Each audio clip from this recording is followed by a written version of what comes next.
Alors on compare, on prend, on teste, on utilise. Puis on jette, on remplace et on amasse. Pas seulement les choses, les personnes aussi. Nos relations amoureuses et sexuelles sont à l'image de la société de consommation dans laquelle nous avons grandi. Pourtant, nous voulons être aimés. Être aimés durablement, être aimés pour ce que nous sommes. C'est notre désir le plus profond. Alors pourquoi y renoncer puisque c'est possible de le réaliser? Je suis Thérèse, la cofondatrice de SEM, et vous écoutez Love Care, le podcast de l'amour durable. Il aime le lien, le contact, il aime la nature, il aime le chamanisme runique, il aime la musique, la création, il aime les voyages initiatiques, l'authenticité, l'amour, la liberté, l'énergétique, il aime sa femme, nous voilà rassurés. Elle, de son côté, elle aime son amour. Elle commence par ça. Elle aime les couples. Elle aime son travail. Elle aime sa tribu qu'elle forme avec Bébiou. Ouais. Elle aime aussi la vie en camion. Elle aime l'espoir, l'écriture, transmettre, réfléchir, se poser des questions. Elle aime les humains, la musique. Elle aime l'authenticité aussi. Yeah. Bonjour Maureen et Polo. Hello. Salut. Je suis très heureuse de vous accueillir pour l'enregistrement d'un podcast tout à fait spécial puisqu'on est en public. On est avec des personnes, des hommes et des femmes qui sont venus pour vous rencontrer, qui vous suivent sur les réseaux sociaux. Il y a une très grande communauté sur les réseaux sociaux. Et comme on se voyait à Paris, on en a profité pour accueillir les Parisiens qui étaient dispo ce soir pour vivre cette rencontre. C'est la première fois qu'on fait ça dans le podcast Love Care. Et donc, merci d'être là avec nous. Merci à toi. Ouais. Merci à toi. Merci à vous. Ouais. Merci à vous. Ouais. Et c'est vrai qu'on peut vous suivre sur les réseaux sociaux. Vous êtes un couple atypique parce que très inspirant. Vous parlez aussi du couple. On a envie de plus vous connaître ce soir. Peut-être comment vous en êtes arrivé à consacrer votre temps, votre vie, à parler des relations d'amour et du couple en particulier. Est-ce que tu as 6h30 devant toi? Non. Attention, un exercice, c'est en 2 minutes. Ouais. Moi, je dirais que c'est arrivé plutôt instinctivement. Enfin, c'est pas quelque chose que j'ai décidé, que j'ai choisi, que j'ai voulu. C'est plutôt quelque chose qui s'est présenté à moi au travers de la vie. Et je crois que depuis toujours, moi, je me suis beaucoup définie au travers du lien, de la relation. C'est d'ailleurs quelque chose qui m'a énormément culpabilisée parce qu'avec le courant New Age du développement personnel, j'ai longtemps eu le sentiment que j'étais complètement outsider et que je me disais mais attends, mais les gens disent qu'ils peuvent se satisfaire eux-mêmes, qu'ils peuvent être suffisants eux-mêmes, et je me disais mais pas moi en fait. Enfin, moi j'ai besoin d'être en lien, j'ai besoin d'être en interaction, j'ai besoin de partager en permanence, et je crois que ce besoin viscéral en fait d'être en relation en permanence et particulièrement aussi au sein du couple, c'est quelque chose que je me suis dit je dois pas être toute seule à l'expérimenter, à le vivre. Et après, j'ai mon parcours de vie personnel et professionnel qui a fait que petit à petit, j'avais pas forcément décidé de vraiment m'orienter autour du couple, mais la vie m'a emmenée à ça. Et ce que m'ont renvoyé les gens de manière générale m'ont confirmé que j'étais probablement sur la bonne voie, sans compter évidemment notre histoire avec Paul qui a été une énorme source d'inspiration pour moi dans mon quotidien.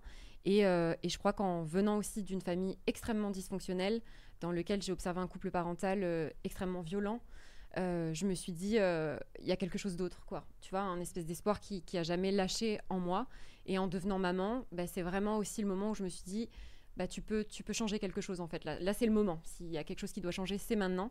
Et du coup, c'est vraiment ce qu'on essaye de faire quotidiennement avec Paul. Et on est super content que vous soyez là. Et on est d'autant plus content de voir que ce qu'on propose, qui est parfois un peu à contre-courant, ça résonne en fait chez des personnes. Voilà, pour moi, j'ai essayé de synthétiser. Ouais, t'as un petit peu bien résumé. Moi, c'est un peu pareil de mon côté. Et je dirais que c'est surtout, pour moi, le côté, l'envie et le besoin de partager. En fait, ce qu'on a pu apprendre dans notre histoire, avec les péripéties de notre histoire, etc. Et sans en faire un dogme, en fait, ou une vérité absolue, c'est vraiment le besoin vital aussi, en fait, de partager et moi, je trouve que tout le monde m'inspire, en fait, et du coup, on peut être aussi inspirant. Et voilà, donc c'est vraiment sur cette dimension-là, quoi. Du partage. Ouais, du partage, ouais. C'est vraiment du partage et le lien humain, quoi. Vraiment, l'humanité le fait. Là, comme là, moi, je trouve ça génial là, de se retrouver. Enfin, pour moi, c'est ça la vie, quoi. Même si j'honore aussi les outils qui nous servent à nous mettre en connexion, voilà, comme avec la technologie, les réseaux sociaux qui peuvent être très intéressants. Pour moi, là, comme ça n'a pas de prix, quoi. Ça, c'est clair. Donc merci à tous Et merci à nous aussi. Je remercie tout. Trop chouette. Ouais, le lien, c'est ça que tu aimes en particulier aussi, tu l'as dit, dans tout ce que tu aimes, Polo. Et aujourd'hui, quand même, votre activité, c'est aussi d'aider, d'accompagner des couples. Ouais. C'est ça? Vous le faites comment? Eh ben, alors moi, ça va se faire au travers de la thérapie du couple. Déjà, donc je suis seule sur ces accompagnements-là. Et le but, c'est vraiment non pas de faire la place du couple, mais de permettre au couple de trouver eux-mêmes leurs propres ressources. Et ensuite, on accompagne ensemble au travers des immersions couple alliés. Et là, l'idée, c'est vraiment de proposer un format plus immersif, où les gens vont venir sur plusieurs jours avec nous et on fait un espèce de mélange à la fois de la théorie pour donner des enseignements qui nous paraissent fondamentaux, en tout cas qui nous ont beaucoup aidés, et en même temps des ateliers psychocorporels, à libération émotionnelle, de l'upwelling aussi, pour essayer d'intégrer dans le corps tout ce qu'on peut transmettre d'un point de vue intellectuel.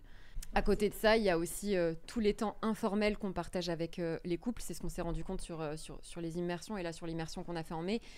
C'est qu'en fait, entre les moments où on mange ensemble, les moments où il y a des temps libres, en fait, c'est aussi plein de moments où on va énormément échanger avec les gens et on va mutuellement s'inspirer et s'enseigner. Et voilà, c'est tout cet aspect-là. Et, toi... et comme on l'a dit, puis, tu vois, on l'a marqué tous les deux, l'authenticité. Et du coup, ce qui est génial, et là qu'on a remarqué à la retraite, la dernière retraite en mai, vraiment cette authenticité, cette spontanéité entre les gens, au-delà même du couple. C'est-à-dire que pour moi, là, on est vraiment dans ce à quoi j'aspire en tant qu'humain, la connexion, voilà, sans dogme, sans jugement, sans rien de tout ça, quoi, juste le moment présent et passer aussi du bon temps, et puis vraiment aussi se fendre la gueule, quoi, parce qu'on a énormément rigolé, et c'est la base, on est des vivants, quoi, on est des humains, ouais.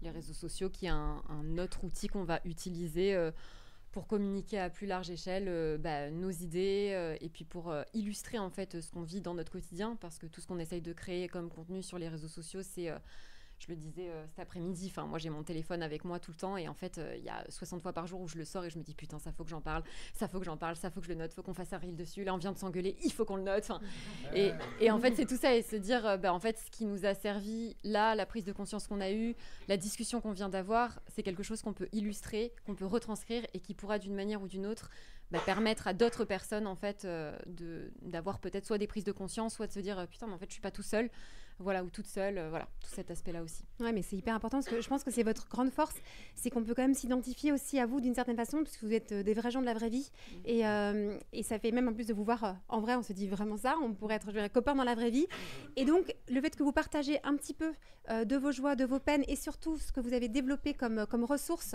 c'est quand même une énorme force aussi. Le témoignage, ça a aussi de l'impact. Je ne sais pas ce que vous en pensez, vous qui êtes là, mais c'est vrai que c'est aussi votre positionnement, puisqu'on vous voit beaucoup à deux sur les réseaux sociaux, vous parlez de vous, et ça c'est un choix assez fort, quoi. C'est un choix, et en même temps faut l'assumer, quoi, parce que ce qui est sûr, c'est que s'exposer sur les réseaux sociaux, c'est aussi partager une partie de son intimité. Alors souvent les gens, quand on va les rencontrer, quand on va les croiser, même quand on était à la retraite, les gens ont parfois le sentiment qu'ils nous connaissent, mais ils connaissent ce qu'on montre de nous. Et il faut imaginer que dans les réseaux sociaux, on montre 5% de ce qu'on vit, et dans ces 5%, on choisit ce qu'on expose, d'une manière ou d'une autre. Même si ces 5%, ils sont authentiques, bien sûr. Ça n'empêche pas, quoi. Tout à fait, ces 5% sont authentiques. Mais ils sont quand même choisis, donc il y a quand même cet aspect-là qui peut biaiser et qui peut parfois, dans la rencontre comme ça, informelle, moi je sais que des fois j'ai une certaine pression parce que je me dis, voilà, il y a beaucoup de gens qui vont, comme sur les réseaux sociaux, idéaliser, qui vont nous percevoir d'une certaine manière, et puis tu te dis, ok, les gens t'apprécient, les gens se sentent connectés à toi, mais est-ce qu'ils t'apprécieraient encore, est-ce qu'ils t'aimeraient encore s'ils savaient intégralement qui t'étais, tes ombres, tes blessures, tes pétages de plomb, des moments où voilà, t'es pas de bonne humeur. Donc il y a cet aspect-là qu'il faut gérer sur les réseaux, et ensuite il y a toute l'exposition qui entraîne aussi indirectement le fait que c'est aussi la porte ouverte à des gens qui vont nous critiquer, nous descendre, être injurieux, nous pressuriser, parce qu'il y a de ça aussi sur les réseaux, et c'est ok, on le sait, même si moi j'estime qu'on ne doit pas banaliser la violence et que c'est pas parce qu'on s'expose sur les réseaux sociaux que c'est légitime qu'on en prenne plein la gueule. Mais il y a quand même cet aspect-là, et voilà, faut savoir gérer l'intrusion que peut parfois représenter les réseaux, et pas se faire envahir aussi, et vivre au travers de son téléphone, quoi. Ouais. Puis c'est pas évident aussi à gérer tous les jours, puisque mine de rien, Instagram est tout le temps avec nous, les réseaux tout le temps avec nous. Et moi, je sais que par exemple, je vais avoir le côté dans notre couple où je vais nous ramener, je suis très intimiste, donc je vais nous ramener à l'intérieur de notre couple et je suis le premier à péter les plombs par rapport au téléphone qui est tout le temps là. Enfin, et mine de rien, c'est aussi grâce à ça qu'on en est là. Donc, mais voilà, il y a vraiment, c'est pas évident, quoi. Des fois, on se sent bien, comment je pourrais dire le mot, intrusé, quand même. Alors bonjour, merci d'être là. Là, tu parlais de couple, de couple dysfonctionnel, tes parents. Et moi justement, je viens de parents dysfonctionnels. Et est-ce que des fois ça t'arrive justement que ce poids, que ce que tu portes ressorte dans ton couple? Est-ce que c'est quelque chose que tu as réussi à gérer? Est-ce que c'est quelque chose qui te fait peur quand ça peut ressortir ou quand ça ressort? Comment tu le gères? Enfin, voilà. Déjà, merci beaucoup pour cette question que je trouve très intéressante et très pertinente. Pour être très honnête avec toi, c'est ce qui a causé notre séparation quand on avait 17 ans, évidemment. Tout ce poids et tout cet héritage de ce que j'avais pu observer, de ce que je pensais que c'était l'amour, être aimé. Et je crois que Paul m'a renvoyé assez rapidement quand on était jeunes en fait, je crois que son habilité à me donner de l'amour et à m'aimer pour ce que j'étais, c'était tellement inconcevable par rapport au système familial dans lequel je vivais, c'était tellement parce que j'observais que pour moi, accepter l'amour de Paul, c'était renoncer à l'amour de mes parents. Et le choix, il a été vite et instinctif, malgré moi. C'est-à-dire que je souhaitais préserver à tout prix la pseudo-illusion de me sentir aimée par mes parents, plutôt que d'accepter l'idée qu'en fait, ce que je vivais à la maison, c'était pas de l'amour, c'était de la violence. Et aujourd'hui, des années après aussi, quand on s'est retrouvé avec Paul 7 ans plus tard, c'est quelque chose qui a beaucoup pesé et c'est encore parfois quelque chose qui est là parce que moi, je ne crois pas du tout qu'on guérit de ses blessures. Je pense, moi, dans ma réalité, qu'on apprend à vivre avec, qu'on peut déposer de l'amour en elles, mais que parfois, on ne les accepte pas toutes. Et c'est OK de ne pas tout accepter. Et je crois que par contre, ce qui fait la différence avec avant, c'est que déjà, j'en ai beaucoup plus conscience. Je travaille dessus. Je suis moi-même accompagnée et supervisée et je n'arrêterai jamais de l'être. Qu'on a beaucoup de conscience aussi tous les deux par rapport à ça, qu'on peut davantage en parler. Et on a aussi, on va dire, un phare dans la nuit, c'est notre famille. C'est mon fils qui, pour moi, représente une ligne de conduite. Il nous permet en fait vraiment de se dire...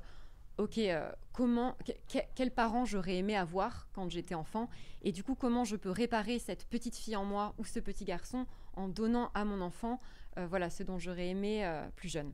Bon, je ne sais pas si je réponds à ta question, mais en tout cas, pour te dire que je partage complètement et que c'est là et que l'héritage et socioculturel et familial est toujours là dans le couple. Et c'est pour ça que pour moi, on n'est pas deux. On est 1 milliard dans notre couple parce qu'il y a toi, il y a moi, il y a nous, mais il y a aussi toutes nos facettes, tous nos ancêtres, toute notre culture. Et tout ça, en fait, ça influence notre lien et notre relation. Je ne sais pas si tu veux ajouter quelque chose. Bah non, c'est clair, là.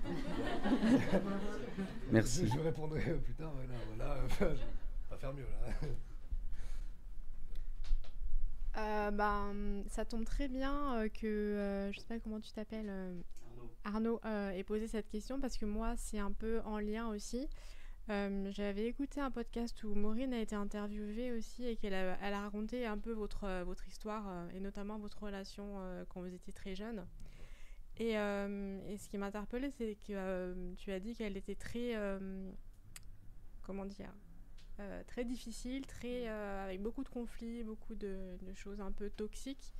Et ce qui m'intéresse, c'est de savoir quel travail tu as fait ou quel travail vous avez fait, vous, pour justement dépasser tout ça et construire maintenant une relation plus saine. Voilà. Ouais. Déjà, merci pour ton partage.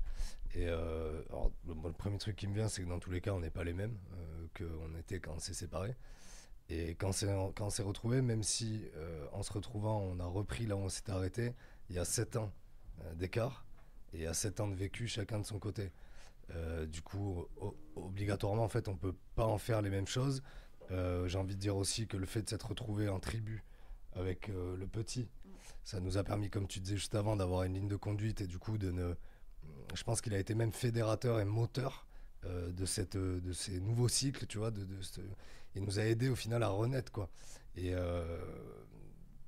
en en fait, ça a été quoi? Ça a été du travail, ça a été expérimenter aussi des nouveaux conflits, mais qui n'étaient pas forcément les mêmes qu'avant, quoi.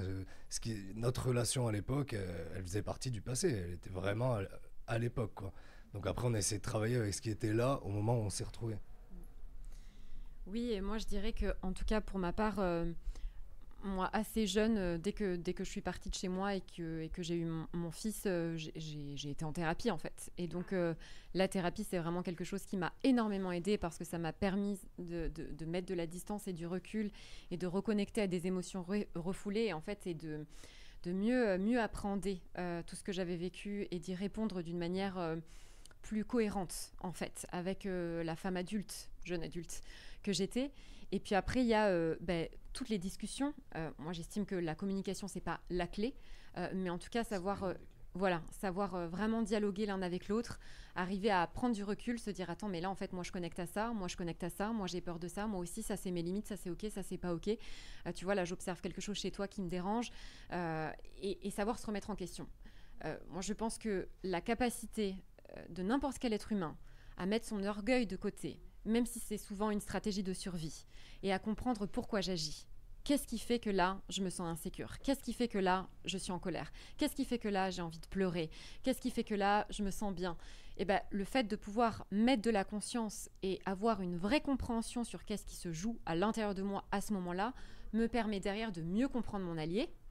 Mais l'inverse est tout aussi vrai, c'est-à-dire que plus j'apprends à te comprendre, et peut-être que mieux je peux me comprendre aussi. Donc voilà, pour moi c'est bidirectionnel, ça va dans les deux sens, il n'y a pas de règle. On nous dit trop souvent qu'on doit d'abord faire un travail sur nous, d'abord être bien avec nous-mêmes pour être bien avec l'autre. Moi je ne suis pas d'accord, moi j'estime que c'est une possibilité, mais que je peux aussi apprendre à m'aimer, à mieux me comprendre et à dépasser des souffrances du passé grâce à notre lien, grâce à notre relation. Et c'est valable dans le couple, mais c'est valable dans une relation thérapeutique, c'est valable avec des amis, c'est valable avec des collègues de travail. Enfin, en fait, la relation, d'une manière ou d'une autre, à hauteur qu'elle te blesse, elle peut aussi te guérir. Voilà, et te réparer. C'est pour ça qu'on parle de médecine du couple, ou plus largement médecine de la relation et du lien. Complètement. Mais excusez-moi, j'ai une deuxième question pour rebondir juste sur ce que tu as dit.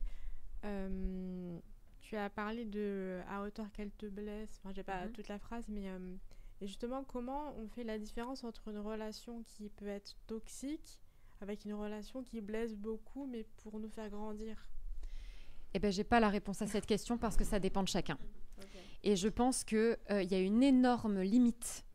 De manière générale, alors je mets de côté des relations dans lesquelles il y a énormément de violence, bien que j'estime que dans tous les couples il y a de la violence, de mini-maltraitance dont on ne parle pas, mais les moments où je te fais la gueule, où je te réponds pas, où je vais être humiliant, où je vais être contrôlant, où je vais être jugeant, ce qu'on fait tous plus ou moins dans nos relations d'une manière ou d'une autre, pour moi c'est une forme de maltraitance émotionnelle et affective. Mais si je mets de côté les grosses violences morales, physiques, j'estime qu'une relation de couple dans laquelle on se sent bien et épanoui peut aussi avoir des espaces nocifs en fait. Et pour moi, dans ma réalité, ce qui va faire qu'une relation, je me sens bien et pas dans la toxicité du lien, c'est une relation dans laquelle je sens que mon couple met au service, ou du moins mon individualité est mise au service de mon couple et mon couple potentialise mon individualité et je me sens la plupart du temps entendue, comprise, aimée, protégée, sécurisée. Si les 3/4 du temps, je me sens pas libre, je me sens endoctrinée, je me sens humiliée, je me sens enfermée, je me sens violentée, bah là, je peux être emmenée à me poser des questions. Mais moi, j'aurais jamais la prétention de dire à quelqu'un, bah, t'as coché telle case, telle case, telle case, donc ça veut dire que c'est toxique, ou bah, un couple sain, c'est ta, comme on voit sur les réseaux. Pour moi, c'est du flanc, quoi, tu vois. Okay. Merci beaucoup. Merci à toi. Du coup, moi, en fait, je veux revenir sur un peu les blessures du passé. Parce que moi, en fait, en ce moment, je vis une relation qui, avec mon ancien partenaire, on s'est séparés il y a 1 an. Donc ça fait depuis mai 2022 qu'on n'est plus ensemble. Mais on avait encore cette connexion entre nous parce qu'on était au début très dépendants affectifs. Donc on a appris, on va dire, à vivre avec et à un peu se détacher de l'un et de l'autre.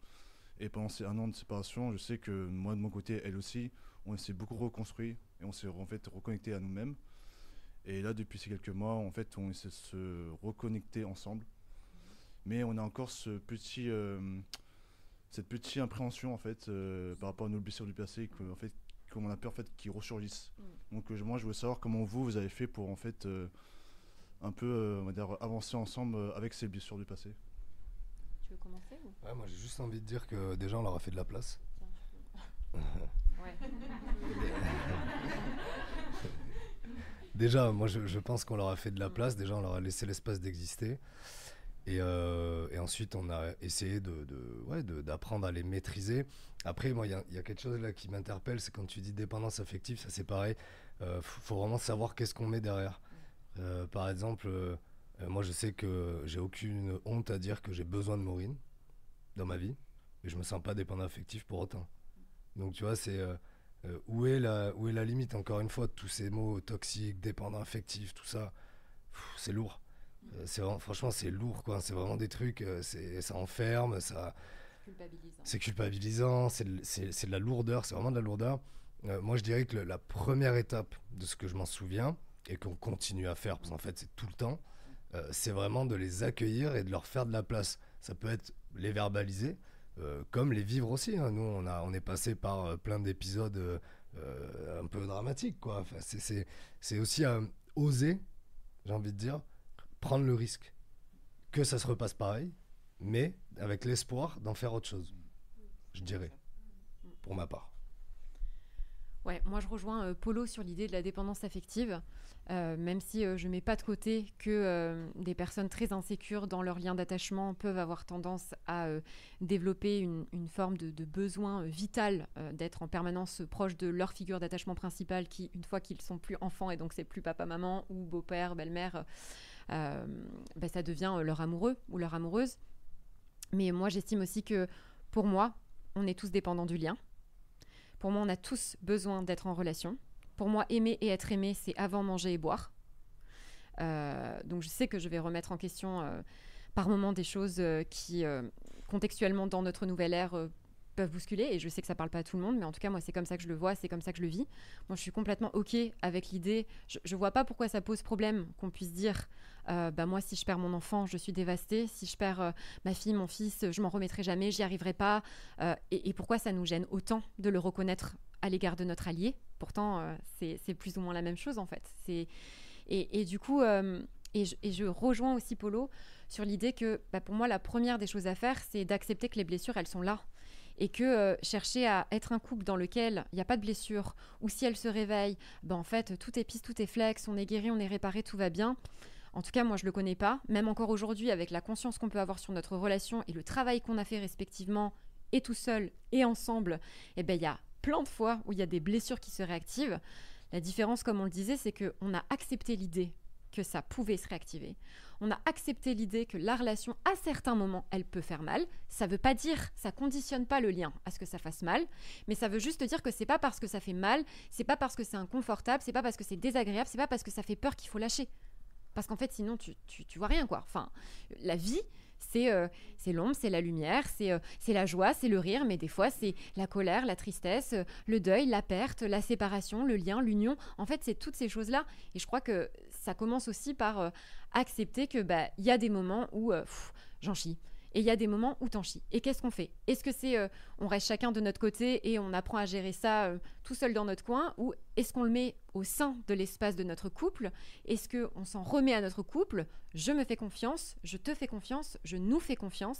Et on part du principe que tout ce qu'on va être emmené à expérimenter et à vivre au sein de notre couple, ça va nous inspirer, ça va nous enseigner qu'on continue de vivre ensemble toute notre vie ou qu'on se sépare un jour. Voilà, c'est un peu cette idée-là. Donc pour moi, c'est plonge dedans et c'est... si jamais vous avez vraiment la volonté de justement pas réitérer certains schémas, certains conditionnements que vous avez pu avoir ou que vous avez envie d'aller en profondeur, faites-vous accompagner. En fait, tout simplement, utilisez un tiers qui va pouvoir vous aider à avoir des conversations peut-être parfois un peu difficiles ou qu'on n'arrive pas à aborder quand on est tous les deux. Voilà, faites-vous aider, faites-vous accompagner, faites des activités ou des ateliers qui, d'une manière ou d'une autre, vont vous permettre de mettre de la conscience et de vivre des expériences qui vont... vous faire connecter à un niveau d'intimité, d'affection et d'émotion supérieur à ce qu'on a tendance à vivre dans le quotidien quand on est pris par la charge mentale et tout ce qu'il faut gérer en permanence, quoi. Ouais, c'est clair. Et moi, je rajouterais juste que se faire accompagner ou du moins avoir un espace où il y a un tiers, ça nous permet vraiment, moi je trouve, de regarder le verre ou la bouteille sous un axe différent, quoi. Et après, il faut trouver la bonne personne. Parce que c'est clair que dans ce milieu, il y a aussi plein de gens qui... de toute façon, c'est assez énergétique, tu vois, on le sent, quoi.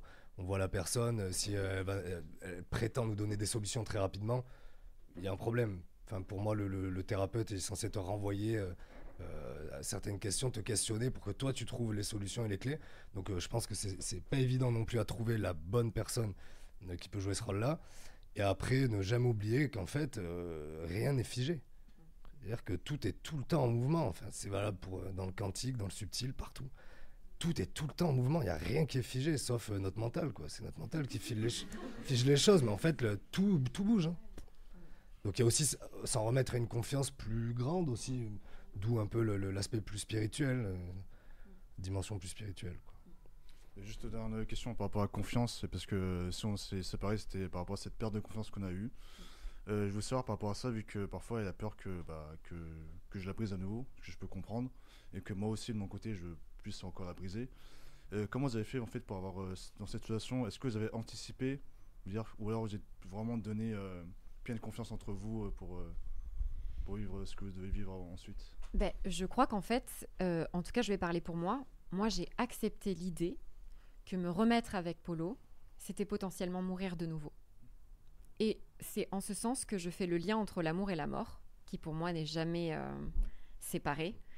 Et je crois que le principe de la confiance, c'est évidemment que ton allié, d'une certaine manière, il a une responsabilité amoureuse dans le couple, pour te sécuriser, pour te rassurer, pour t'apporter de la contenance. Mais à un moment donné, la confiance, pour moi, c'est une décision. C'est-à-dire que tous les jours, si je veux, si je me mets dans ma facette parano, je peux interpréter tellement de regards, de comportements, d'attitudes, et je me dis, putain, quel con, qu'est-ce qu'il est en train de faire, tu vois? Mais il y a tellement de fois où je pourrais me raconter, et je suis gavée forte sur ça, mais vraiment, tu vois? Mais je suis exceptionnelle sur ça, mais vraiment, mais je peux te faire des trucs, des nœuds dans tous les sens. Sauf qu'à un moment donné, pour moi, c'est vraiment une décision. Est-ce que ça me fait du bien de me raconter tous les jours que Polo pourrait potentiellement me trahir, me tromper, briser voilà, un contrat implicite et explicite sur certains aspects de notre couple? Est-ce que ça me fait du bien? Non. Est-ce que ça lui fait du bien? Non. Est-ce que ça sert notre lien? Non. Et est-ce que ça me préserve de la souffrance? Non. Donc, à quoi ça sert? Dans tous les cas, même s'il se fout de ma gueule, je vais autant souffrir que ce que je m'y étais préparée.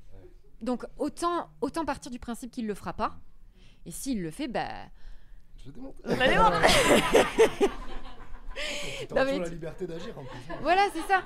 Donc, pour moi, il y a vraiment quelque chose de l'ordre de la décision et de l'intentionnalité. C'est, voilà, je pose l'intention aujourd'hui de te faire confiance. Et il y a des moments dans notre relation où je vais être plus craintive, ou lui aussi. Des moments où on déconnecte, des moments où il y a plus de pression à l'extérieur, des moments où moi je suis plus connectée à mes peurs, où j'ai plus de doutes sur moi, sur la femme que je suis, sur ce que je veux, sur comment je me perçois moi-même. Et c'est là où, ok, moi je dois travailler sur comment je peux me sécuriser moi de Maureen à Maureen, mais il y a aussi tout ce que mon allié peut m'apporter.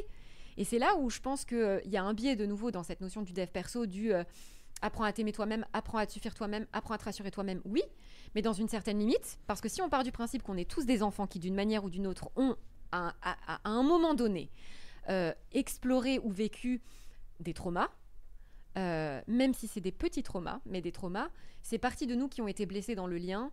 Pour moi, elles ne peuvent se réparer qu'au travers du lien, et du lien avec un autre que soi. Et donc, c'est magnifique quand on commence à considérer que l'autre a un vrai pouvoir de nous apporter de la lumière et du réconfort, parce qu'on sort un peu de l'idée du guerrier solitaire, de je me démerde tout seul, et on rentre dans le ok, en fait, la vie, ça implique aussi quelqu'un d'autre. Alors oui, c'est effrayant, parce que ça veut dire que tout n'est pas entre mes mains, ça veut dire que je perds une partie de l'emprise sur ma vie, ça veut dire que ma vie dépend en partie aussi de l'autre, et en même temps, c'est là où t'as un putain de cadeau. Parce que du coup, tu t'ouvres à la relation, et tu t'ouvres aussi à tout ce que l'autre peut t'apporter et peut t'offrir. Donc, la confiance, c'est quelque chose qui s'alimente en permanence, c'est quelque chose qui se travaille, c'est quelque chose qui se... J'ai pas envie d'employer le mot travail, mais c'est quelque chose qui se nourrit, c'est quelque chose qui se protège, et c'est vraiment comme un jardin, voilà, qu'on va arroser. Et en même temps, c'est aussi la décision d'avoir foi en ce jardin, et que quand il pleut, qu'il y a un temps de merde, ou qu'il y a une sécheresse de fou, et que tu te dis putain, toutes les fleurs elles vont faner, c'est aussi l'idée de se dire c'est pas grave, ça va le faire. Là, dans quelques jours, la pluie va tomber et ça va repartir, tu vois. Donc c'est vraiment pour moi toutes ces notions à la fois. Je sais pas si on a répondu à ta question. Oui, c'est ça. Faut Merci nous beaucoup, arrêter, ouais. hein, parce que sinon. Non, c'est très parlant ça. Merci en tout cas. Merci à toi.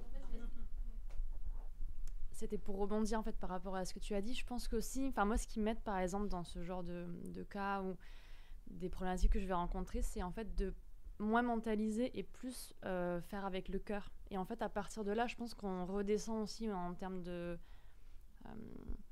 Enfin, on met son ego assez rapidement de côté justement, et en fait, on dépasse un peu ça.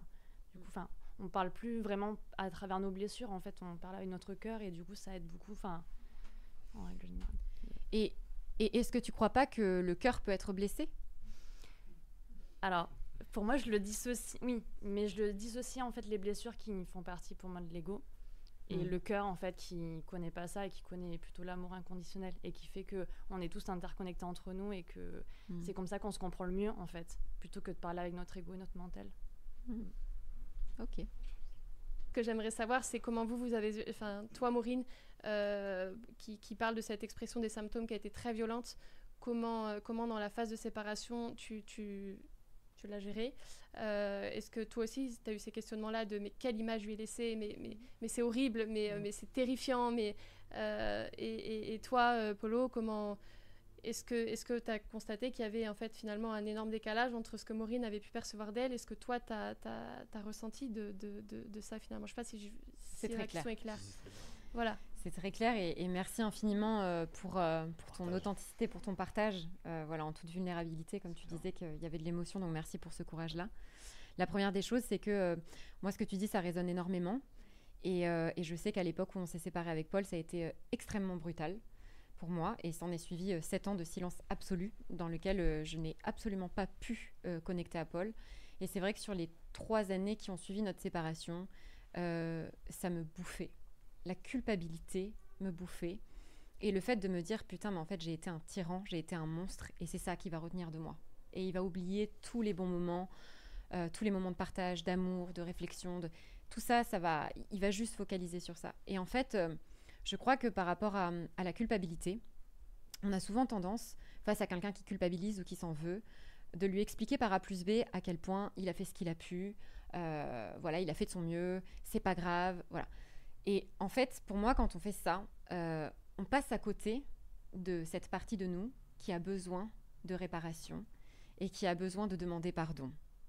Et moi, je crois que c'est ça dont j'ai été privée dans ce silence, c'est « je te demande pardon », parce que c'était pas entendu.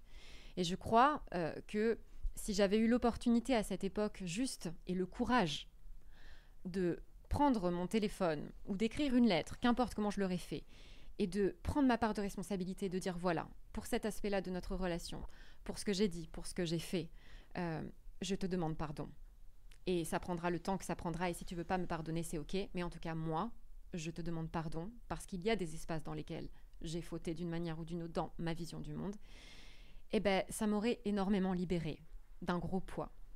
Et après, par rapport à ce que tu retranscris là, je pense que c'est aussi toi, peut-être...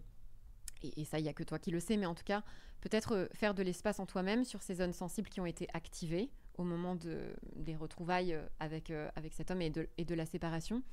Et peut-être arriver à déposer autant que tu peux de la conscience, de l'amour et de l'acceptation. Et ce n'est pas toujours facile. Et on a beau, comme tu le disais tout à l'heure, voilà, parfois être relié à cet amour inconditionnel qui nous touche comme un état de grâce. Enfin, pour moi, l'amour, c'est par essence, en fait. Ça nous traverse, c'est une énergie. Par contre, aimer, c'est une action. Ça demande une action consciente et concrète. Et c'est pas si simple que ça, d'aimer et de se laisser aimer. Et du coup, là, j'étais partie sur quelque chose et j'ai oublié où je voulais aller. Parce que je me fais des nœuds dans le cerveau. Mais attends, qu'est-ce que je voulais dire ? Mais en tout cas, ce que je voulais dire, c'était que oui, c'est aussi OK à certains moments de ne pas parvenir à déposer de l'amour. Et moi, j'estime qu'on a beau être traversé par cette énergie d'amour inconditionnel, le cœur, lui, en tant qu'humain, pour moi, dans ma réalité en tout cas, il peut être blessé. Et du coup, c'est comment je peux, du mieux que je peux, comment je peux, moi, essayer de comprendre et me pardonner pour ces espaces que j'ai activés, pour ce mal que j'estime avoir causé, et comment je peux demander pardon. Voilà, c'est vraiment bidirectionnel. C'est de moi à moi et de moi à toi. Et comment ça peut être permis dans le lien. Mais une fois de plus, c'est un travail des fois qui prend des jours, des semaines, des années en fonction de chacun, quoi. Oui. Du coup, pour te répondre aussi, en fait, moi, quand on s'est quitté, j'ai gardé cette image-là. Mais j'ai bien focalisé dessus pour pas regarder moi, évidemment, ce que j'avais pu faire ou quoi. C'était beaucoup plus facile de se dire, elle est tarée. Moi, je suis la victime, pop-up, puis je m'échappe et voilà, je fais ma vie. Trop facile. Du coup, j'ai focalisé sur ça, aussi parce que ça m'avait traumatisé sur certains aspects. Et en fait, pourquoi je dis ça?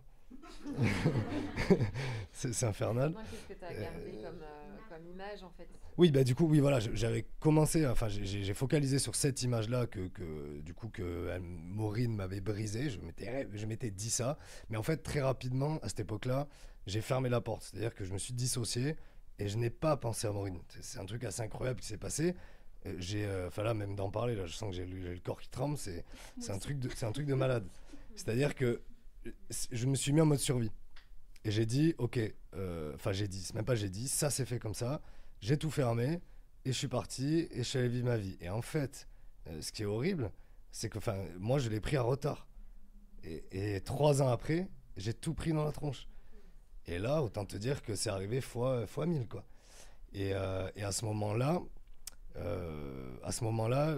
j'arrivais même pas à me laisser l'espace de repenser à nous, de penser à Maureen. En fait, c'était énergétiquement, c'était pas possible. Je ne pouvais pas, de toute façon, je n'y arrivais pas. Et du coup, c'est peu avant qu'on se retrouve, où là, vu que j'ai eu un passage très compliqué dans la drogue dure et tout, c'est en décrochant de tout ça que je me suis reconnecté à mon cœur, etc., à mon esprit qui était éparpillé un peu partout en France, mais que j'ai réussi à rechoper en allant aux endroits. Non, je déconne. Et en fait, j'ai réussi petit à petit à m'ouvrir, et en m'ouvrant, je me suis dit, mais... je suis désolé, tu vois. Le premier des trucs, c'est je suis désolé et je te pardonne, en fait. Même si c'était hyper dur à verbaliser quand on s'est retrouvé dans la matière, mais dans le subtil, et je reprends ce que tu disais par rapport à l'énergie du cœur, c'est je suis désolé. Je suis désolé, et puis je suis désolé. Moi, c'est une culpabilité, elle était énorme. C'est pour ça que je me suis fait aussi énormément de mal. C'est parce qu'en fait, j'avais cette culpabilité de l'avoir quitté aussi brutalement, et de même pas avoir répondu à un message, même un an après, d'avoir essayé j'allais dire de se remettre à table, ensemble, quoi, d'essayer de refaire quelque chose. C'était juste impossible. Voilà. Et du coup, mais c'est vrai que pour te répondre, oui, moi j'ai cristallisé sur cette image-là. Ça veut pas dire que dans ton histoire avec cette personne, ça va être la même, absolument pas. Et il n'y a pas de règle. C'est juste que moi, comme j'ai dit au début, je me suis servi aussi de ça pour survivre. J'ai préféré me dire ça. Bonsoir. Alors, moi, j'ai une question sur la vision dont vous parliez, que vous aviez sur le développement personnel. Je peux comprendre que le développement personnel puisse avoir un côté un petit peu solitariste, si je puis dire, où en fait, on est seul envers et contre tout, et contre tous et toutes, et on doit se débrouiller seul, et on doit d'abord grandir seul avant de pouvoir grandir et évoluer à deux. Mais il y a une partie avec laquelle je suis d'accord, mais parce que moi, du coup, je suis avec quelqu'un, voilà. Mais pour les personnes qui sont seules et qui n'ont juste pas réussi à trouver la personne avec qui elles peuvent évoluer et grandir, qu'est-ce qu'on leur donne comme réponse? On ne peut pas juste leur dire tu te mets en pause jusqu'à ce que tu rencontres la bonne personne. Et moi, c'est peut-être un peu dur ce que je vais dire, mais oui, moi, ça me dérange un petit peu cette conception-là, parce que, alors après, j'entends aussi que vous êtes orienté sur la médecine du couple et que vous faites peut-être pas d'accompagnement pour des personnes seules. Mais en fait, moi, j'ai plein d'amis, je ne sais pas, mais j'ai pas mal d'amis qui sont seuls et qui, en fait, ne rêvent que d'une chose, c'est de trouver la personne qui leur correspond. Mais en attendant de trouver cette personne qui nous correspond, comment est-ce qu'on fait pour justement guérir des blessures du passé et de son passé traumatique? Yes, mais merci à toi. Et c'est très pertinent. Et moi, j'ai juste envie de te dire que déjà, on prône pas que... Enfin, c'est pas une règle, ce qu'on est en train de dire. C'est-à-dire que pour moi, le développement perso, il a complètement sa place. Il n'y a pas de règle, on peut très bien, au sein du couple, bosser chacun de son côté, ensuite bosser ensemble.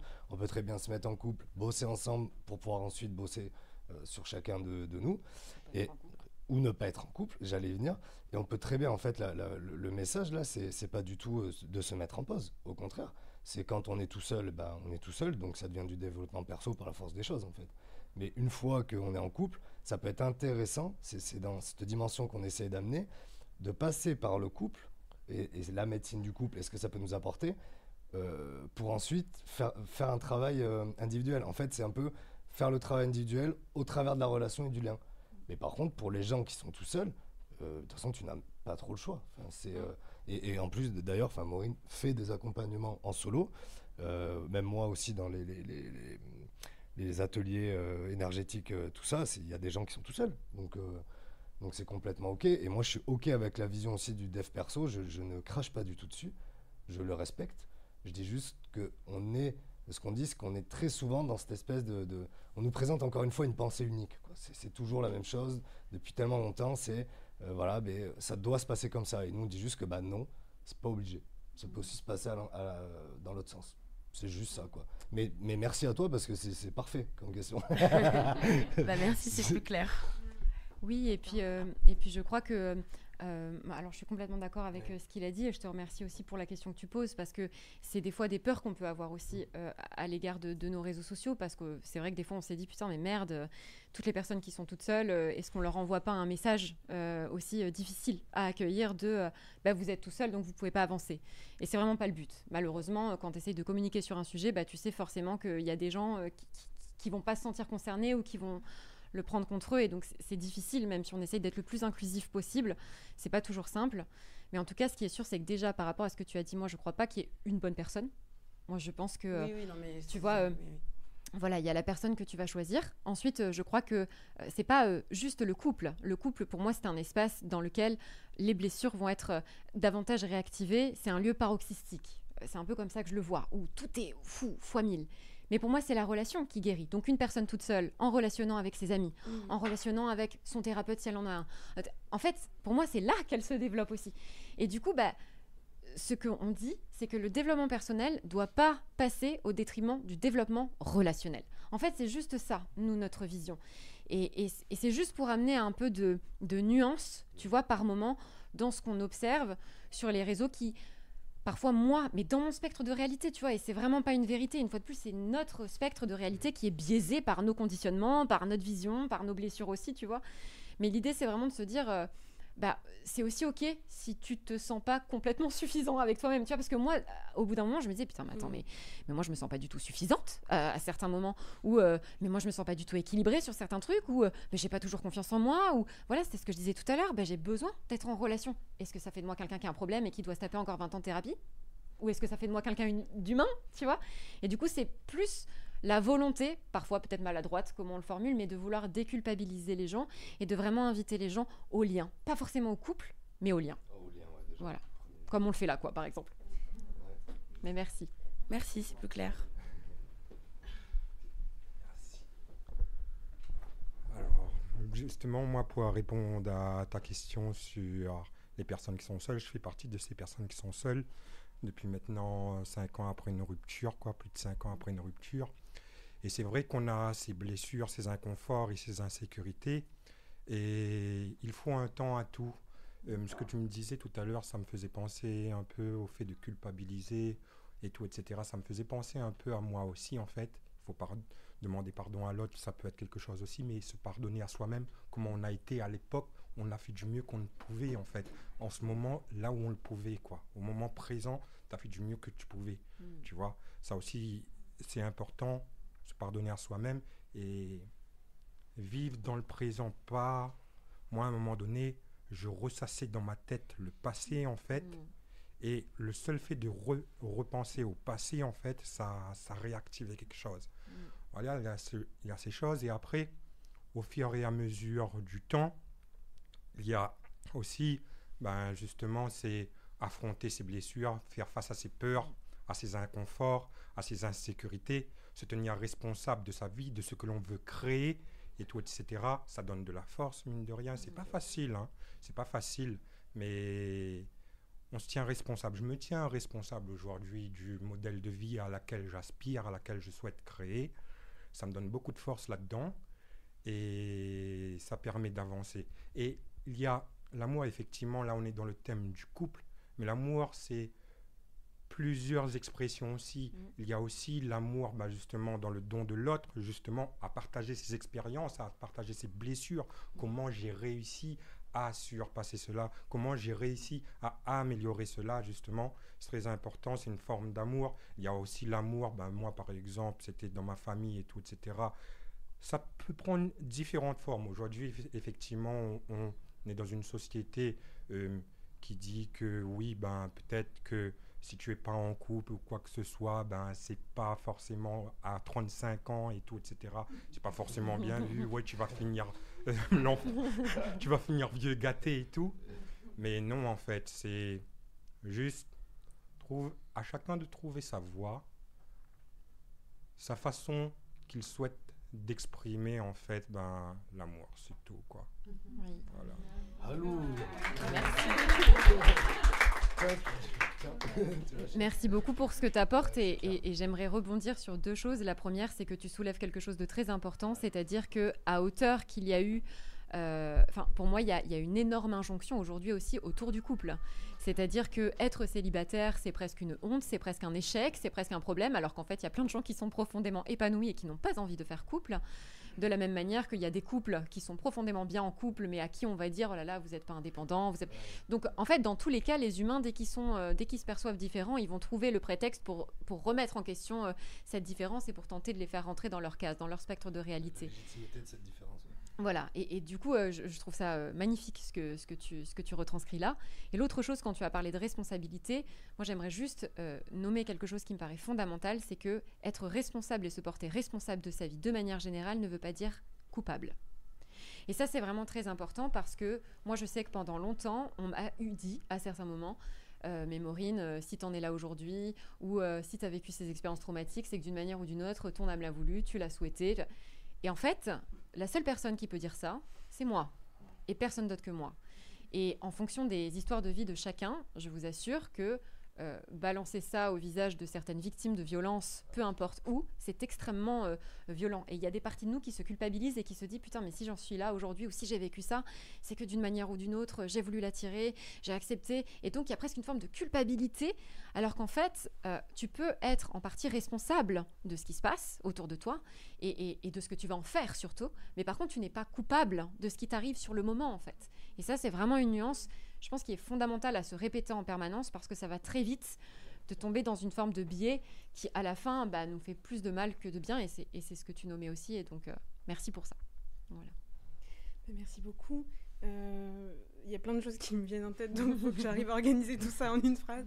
Mais je me dis que des fois, on peut aussi juste pas être prêt à être face à quelqu'un et dans quelle mesure on peut se construire soi sans être dans une relation malgré un don de soi qui est magnifique et qu'on sent énormément, notamment chez vous, mais par exemple ce besoin de régression dans un couple on peut pas forcément le gérer et moi je l'ai beaucoup ressenti aussi et en même temps on en est là où on en est, mais je me demande, voilà, c'est un immense point d'interrogation pour moi, dans quelle mesure on peut gérer ça dans une relation quand l'autre est face à ses propres difficultés qui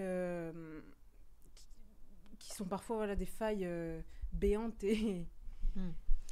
Alors, je vais essayer de répondre. Tu veux commencer, mon amour ? J'espère que je vais rester dans l'axe. Mais en tout cas, merci pour ta question. Moi, je trouve ça très intéressant quand tu dis des fois, on n'est pas toujours prêt à faire couple avec quelqu'un et du coup, à se retrouver face à l'autre. Moi, je me dis, tiens, c'est marrant parce que ça résonne chez moi dans le sens où je me dis, en fait, se retrouver face à l'autre, est-ce que c'est pas aussi se retrouver face à soi ou des parties de soi dont on n'est pas forcément prêt ou prête à gérer, à accueillir. Et en tout cas, ça me fait penser, petite anecdote, sur le fait que quand j'ai retrouvé Polo, moi justement, j'avais le sentiment d'avoir énormément travaillé ses failles, énormément travaillé ses blessures, Voilà, je faisais beaucoup de méditation, je faisais beaucoup de yoga, j'ai arrêté de fumer. Je me sentais super bien avec moi-même. Enfin, du moins, j'avais ce sentiment-là, d'être super bien avec moi-même. Pourtant, sur plein d'autres aspects de ma vie, ça n'allait pas. Mais c'est comme s'il y avait quelque chose qui cherchait à être lissé. Et quand j'ai retrouvé Paul, et que notre relation a généré ce que ça a généré dans notre couple, c'est comme si là, d'un seul coup, il y avait des trucs en moi et je me disais, waouh, mais attends, mais c'est pas possible. J'ai pas passé toutes ces années à bosser sur moi, à me sentir super bien dans mes baskets pour que le mec arrive et qu'il me fasse connecter à des trucs dégueulasses. Mais c'est lui le problème. Tu sais, je me dis, c'est la relation le problème, c'est lui le problème. Tout vient de lui, tu vois. Alors qu'en fait, ce gars avait la capacité à ce moment-là d'appuyer sur les bons boutons où il me connectait à des parties de moi dont j'avais honte. Des parties de moi que je voulais pas voir, des parties de moi que j'avais exactement jamais traitées, parce qu'en fait, elles ne pouvaient s'exprimer qu'au travers de notre lien à ce moment-là. Et je te rejoins complètement sur le fait que pour moi, on n'est pas toujours prêt ou prête à faire couple. Et une fois de plus, le couple n'est pas une fin en soi. Enfin, je veux dire, c'est pas, on n'est pas obligé d'être en couple dans sa vie. Enfin, tu vois, il n'y a pas, voilà. Mais pour ceux qui ont envie de faire couple à certains moments, et d'où le fait qu'on parle de médecine du couple, mais que ça peut être aussi un espace de destruction. Pour moi, le couple, c'est vraiment l'espace dans lequel, j'aime bien prendre cette image-là, quand ça commence à être un peu sécure, tu vois, quand on a passé les premiers mois, peut-être la première année d'illusion romantique, enfin, illusion romantique, je pèse mes mots, parce que je sais que tu vas réagir, mais mais ce que je veux dire, c'est que, voilà, quand on a passé les premiers mois où, bon, ok, c'est sécure, c'est bon, ok, je peux y aller, une fois que tu sens que le lien est à peu près sûr, là, moi, j'attrape le bazooka, je le mets sur mon épaule, et là, je te mitraille.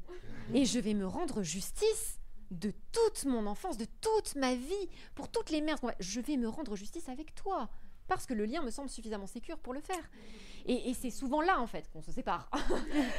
Alors qu'en fait, derrière ça, derrière cette lutte de pouvoir, derrière ce rapport de force, derrière ces manifestations qui sont parfois rocambolesques, hein, mais de blessures qui s'activent, il y a quelque chose en nous qui crie à l'autre. Permets-moi en fait de m'aimer, permets-moi de me réparer, permets-moi. Et c'est pas toi qui va me réparer, c'est nous. C'est ce nous qui va me porter dans mon individualité à faire quelque chose de mes blessures ensemble. Et donc c'est cette perspective-là, en tout cas c'est ce que nous on a expérimenté. Et on n'est pas les seuls, puisque les gens que j'observe autour de moi et que j'accompagne et qu'on voit, c'est aussi ce qu'ils expérimentent. Et une fois de plus, ne pas l'expérimenter, c'est pas un échec. Une fois de plus, tout ce qu'on vous partage sur les réseaux au quotidien ou même là ce soir, c'est qu'une proposition de lecture de la vie. Et c'est qu'une proposition. C'est-à-dire que c'est possible, mais il y a 1 milliard d'autres possibilités en fait qui peuvent coexister simultanément et qui parfois seraient complètement opposées à ce qu'on dit. Tu vois, et je pense qu'il faut accepter le paradoxe en fait, de manière générale. Ça y est, je suis complètement partie encore sur autre chose.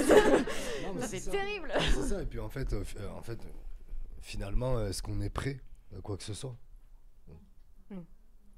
Clairement. Je pense qu'on n'est jamais vraiment prêt. Tu composes aussi avec ce qui est là. C'est ça qui est intéressant. C'est ça qui, d'ailleurs, je trouve, fait le piment de la vie, quoi. Sinon, mais d'ailleurs, c'est en lien avec le fait de lâcher prise, de lâcher ce contrôle, là, en tant qu'humain, de vouloir tout contrôler. Il faut que je sois prêt. Non, on sera jamais prêt, de toute façon, à quoi que ce soit. Juste, c'est notre capacité à s'adapter sur le moment. Comment je vais pouvoir composer, comme tu l'as très justement dit, avec ce qui est là. Enfin, il y a eu plusieurs personnes qui l'ont dit. Je suis complètement raccord avec vous sur ça, quoi.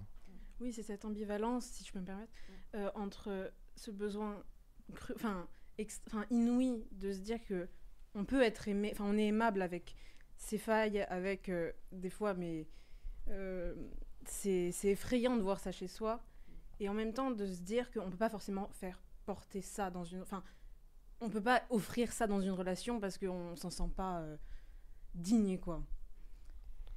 Et oui, mais là c'est très intéressant ce que tu soulèves, parce que est-ce qu'on peut pas déposer ça dans l'espace du couple parce qu'on s'en sent pas digne, ou est-ce qu'on peut pas parce qu'on estime que le couple n'est pas l'espace? C'est deux choses différentes. Dans un cas, c'est quelque chose que tu perçois comme une croyance qui n'est pas acceptable dans le couple. Dans l'autre cas, c'est une partie de toi qui se contraint à ne pas s'autoriser à faire ça parce qu'elle se juge ou qu'elle estime ne pas mériter ça, tu vois. Et moi, en tout cas, de nouveau, dans ma réalité, j'estime, au contraire, que le couple est un espace dans lequel on va pouvoir déposer nos peines et nos difficultés. En revanche, tout mettre dans les bras de son allié et lui dire « Tiens, voilà toute ma merde, démerde-toi », là, ça passe pas. Et c'est exactement ce qui s'est passé entre nous quand on était plus jeunes. Voilà. Moi, j'ai un peu vomi toute ma merde, quoi. Et j'ai dit à Apollo, maintenant, tu me sauves, quoi. Tu me sauves parce que moi, je suis en train de me noyer, quoi. Et c'était pas possible. Et en même temps, j'apporte une nuance à ça parce qu'on dit toujours, tu pourras pas sauver la personne que tu aimes, ça sert à rien de vouloir sauver. Moi, je vais peut-être briser un mythe, mais je vous le dis, demain, on est en bateau, Paul tombe en mer. Le réflexe que je vais avoir, c'est de vouloir le sauver. Est-ce que c'est condamnable? Je sais pas.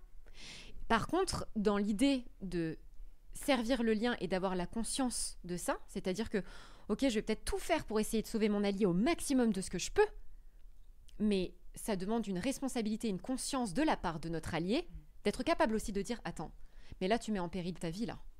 Là, on a des gens, en fait, sur le bateau. Et donc, si je dois mourir, il vaut mieux que tu restes. Donc là, on parle d'un couple qui est suffisamment conscient pour avoir la faculté de faire cette régulation-là.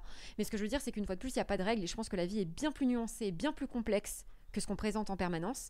Et on essaye de faire des règles. On essaye de dire, voilà, le couple, c'est ça, c'est pas ça. On ne doit pas sauver. Et en fait, dans certaines situations, tu te rends compte que tout ce en quoi tu croyais, ça se casse la gueule et que tu es en train de faire une action que tu as toujours condamnée, tu vois. Et c'est OK. Parce qu'en fait, sur le moment, comme plein de gens l'ont dit et comme tu l'as dit, on s'adapte. Et on fait ce qu'on peut avec ce qu'on a. Et des fois, tu te surprends à faire des trucs que tu n'aurais jamais pensé ou à ne pas faire des trucs que tu aurais pensé faire. Et c'est OK. Et c'est juste parce que ça se passe au moment où ça se passe. Je ne sais pas du tout si on a répondu à ta question.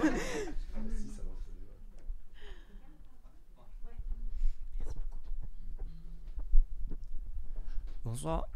Et merci pour votre présence. Merci à toi. Je vais parler de l'âge de mes 19 ans quand j'ai rencontré ma première copine. Bon, là où je croyais que c'était la bonne vie et qu'on allait faire tout ensemble. Parce que bien évidemment, quand c'est la première personne qu'on rencontre, on croit que le hasard des choses fait que on pense qu'on va faire toute sa vie avec. Et en fait, c'était ma première copine, mais c'était surtout ma plus longue relation, 8 mois. Et à la fin de ces 8 mois, en fait, j'ai pas vu le coup arriver parce qu'elle m'a vraiment jeté comme une chaussette. Et en parallèle à ça, en fait, j'avais aussi une difficulté avec les parents. Du coup, j'ai eu le rejet de la copine, j'ai eu le rejet des parents et je me suis reconstruit ou isolé dans le travail parce qu'il fallait que je travaillais. Et quelque part, je sais qu'au fond de moi, je me suis construit dans le travail parce que je n'ai qu'une conscience professionnelle, ça me gouverne à 80%. Et les fois où j'ai eu l'occasion d'échanger avec elle, elle disait qu'elle préférait la personne que j'étais là. Alors que moi, je me préférais avant. Et je me demandais, est-ce que dans votre expérience, les gens que vous rencontrez ou les gens dans cette salle, est-ce que vous avez eu cette sensation de vol d'identité? Et le pire là-dedans, c'est qu'en fait, je me préfère, avec la nouvelle identité que je me suis construite, que ce que j'étais. Parce que je considère ça être faible ou exposer mes faiblesses. Par contre, je sais que dans une relation, c'est préférable d'être ce que j'étais avant que ce que je suis maintenant. Tu veux répondre? Attends, je réfléchis parce qu'il y a plein de choses. La première des choses, c'est que cette notion de vol d'identité que tu décris, moi, c'est pas forcément quelque chose que j'ai expérimenté. Par contre, le sentiment d'être préféré par certaines personnes de notre entourage pour ce qu'on était avant, ça c'est quelque chose que je pense qu'on a tous plus ou moins expérimenté parce qu'on évolue et qu'on change et que, en tout cas moi ça m'est déjà arrivé d'être face à des personnes qui me disaient bah Maureen, je préférais ce que tu étais avant que ce que tu deviens maintenant et c'est ok, enfin c'est ok que tu sortes de ma vie du coup mais ce que je veux dire c'est que voilà, ce qui compte pour moi à mon sens, mais une fois de plus je parle avec mon spectre de réalité, c'est qu'est-ce que ça vient faire résonner chez toi en fait. Et dans quelle situation émotionnellement et affectivement ça te met et qu'est-ce qui te challenge et qu'est-ce que tu as besoin, qu'est-ce que tu as envie en fait par rapport à ça, pourquoi ça a autant de sens aujourd'hui, autant d'impact que cette personne vienne te dire ça, qu'est-ce que ça vient peut-être bousculer en toi, faire douter en toi ou remettre en question en toi. Et je pense que ces notions d'identité, c'est de l'ordre de l'ego qui est absolument indispensable. On a besoin de se construire une identité, mais pour moi, on a tellement d'identités à la fois, en fonction, en tout cas, moi, je sais qu'en fonction des gens avec qui je suis, des situations avec qui je suis, je vais pas montrer les mêmes choses. Ça veut pas dire que c'est faux, ça veut juste dire que je sais m'adapter aussi, et je peux pas parler de la même manière à ma mère, à mon père, à mes frères et sœurs, à mes potes, à mes clients. Tu vois, il y a des facettes où on va s'adapter. Mais je crois que, pour moi en tout cas, là où ça a du sens dans le couple, c'est d'être avec une personne qui accepte tout de nous. Et quand bien même il y a des parties d'elle qui lui font chier, quoi, clairement. Enfin, moi, je sais qu'il y a des parties de Polo. C'était beaucoup plus facile pour moi de lui dire ça, ces traits de personnalité que tu as là, ces facettes que tu as là, ces comportements, ça tu dégages. Hein. Ça n'a rien à faire ici. Hein. C'était plus facile pour moi de dire ça que de me dire waouh, mais peut-être qu'en fait, le challenge d'aimer, c'est aussi de déposer de l'amour en ces parties de lui qui viennent me bousculer d'une manière ou d'une autre. Parce qu'en fait, je ne peux pas juste aimer pour ce qui m'arrange. Sinon, pour moi, je t'aime pas vraiment, en fait. J'aime que ce qui me plaît chez toi. Et pour rebondir sur ce que tu disais au sujet de la vulnérabilité, ce que tu nommes en tant qu'homme, parce que c'est particulièrement présent chez les hommes, et il n'y a qu'à voir l'héritage socioculturel qu'on a aujourd'hui dans notre société, où une petite fille qui tombe par terre et qui se blesse et « Oh, ma pauvre chérie, viens là », un petit garçon, c'est « Allez, c'est bon, relève-toi, ça va passer ». Donc les hommes ne sont pas du tout invités, même si c'est vraiment en train de bouger de plus en plus, et je souligne le courage des hommes en ce sens, mais il y a quand même une forme d'invulnérabilité qui est prônée dans notre société, et particulièrement aussi dans la posture, entre guillemets, des hommes. Moi, je pense que plus les hommes vont s'octroyer l'espace de s'autoriser à être vulnérables dans leurs relations de couple, mais dans leurs relations amicales, familiales, qu'importe, plus ils vont s'octroyer l'espace de dire j'ai besoin d'aide, je sais pas, j'ai peur, j'ai mal, je doute. Et plus, finalement, ça va donner l'opportunité aux autres hommes de faire de même, et donc de se sentir en sécurité de homme à homme, et de sortir du rapport de force et de la domination. Et plus les femmes aussi vont avoir l'espace de pouvoir, elles aussi, faire de même, d'une manière ou d'une autre, parce qu'elles sont, elles aussi, enfermées dans des cases, en fait, autour de ça. Donc, je crois que, voilà, la question, c'est plutôt... toi, qu'est-ce que tu as envie de faire de cette information? Qu'est-ce que ça génère chez toi? Qu'est-ce que ça suscite en toi? Et qu'est-ce que tu peux en faire qui puisse te faire du bien au maximum? Ouais, puis moi, j'ajouterais un petit truc. Qu'est-ce qui t'empêche aussi de composer avec des parties de ta personnalité de maintenant et des parties que tu trouves intéressantes de ta personnalité d'il y a quelques années? Tu vois, par exemple, ça peut être sympa de piocher et de faire son puzzle. Et c'est ta liberté. Par exemple, si tu trouves que c'est intéressant d'être vulnérable à une certaine époque, tu peux très bien rester la personne que tu es aujourd'hui en incorporant des choses du passé qui te parlent et qui te donnent du sens. Tu vois ce que je veux dire? Et là, je ne vais pas m'étaler sur le sujet parce que tu t'as parlé et puis on pourra en parler pendant toute la nuit là. Mais pour moi, la vulnérabilité, c'est la force. C'est la force. Pour moi, hein, la sensibilité, c'est la force. C'est ça la force. Et c'est ce qui permet de soulever des montagnes. Et c'est ce qui a mis aussi des peuples en rébellion contre des gens qui essayent d'asservir les autres. Autant que d'être dans l'amour et tout, en fait. La sensibilité, pour moi, elle est à la base de l'humanité. Donc la vulnérabilité aussi. C'est ça, pour moi, qui fait de nous des humains. Sinon, on est des robots. On devient ce qu'ils ont envie qu'on devienne.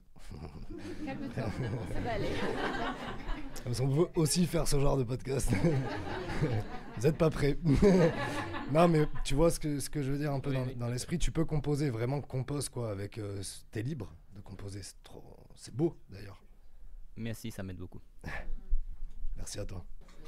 Alors déjà, je voudrais rassurer la personne là. J'ai 45 ans dans un mois et je suis tout seul. Donc, Et justement, moi, en fait, depuis tout à l'heure, j'essaie de structurer ma pensée pendant que tout le monde parle parce que c'est un peu en lien avec tout ce qui a été dit. En fait, justement, moi, je suis très fort pour porter un masque. Alors, un masque social, enfin, je veux dire, je suis nickel au boulot et tout ça. Et au début de la relation, justement, j'arrive à porter ce masque. Et donc, je suis parfait.